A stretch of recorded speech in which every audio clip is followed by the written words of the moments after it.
Welcome to Burlap Teachers. Enjoy the video. You start by preparing your device and yourself. Enable motion or pedometer access in settings so steps count. Put your device in your pocket or on a stable armband. This keeps step detection reliable.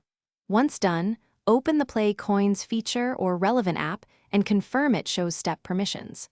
Walk steadily for at least a few minutes to register motion. Short bursts may not count.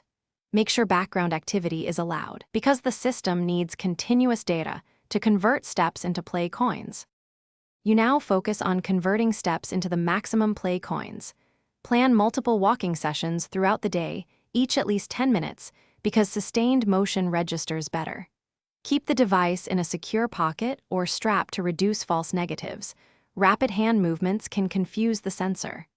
Once sessions finish, open the app and force sync or refresh to upload steps. Verify the conversion rate. Some systems give 1 coin per 100 steps, so you know how many steps to target for the rewards you want. You finish by confirming your new Play Coins.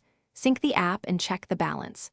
If coins don't appear, restart the app, then reboot the device, because cached data or stalled services often block updates. Make sure permissions still allow background motion and that time/date are correct, since mismatched time can prevent server reconciliation. If problems persist, reinstall the app or clear its cache, then walk a short test session and sync again. That fixes most issues. If not, contact support with step logs. Thanks for watching. Consider subscribing if this video helped you.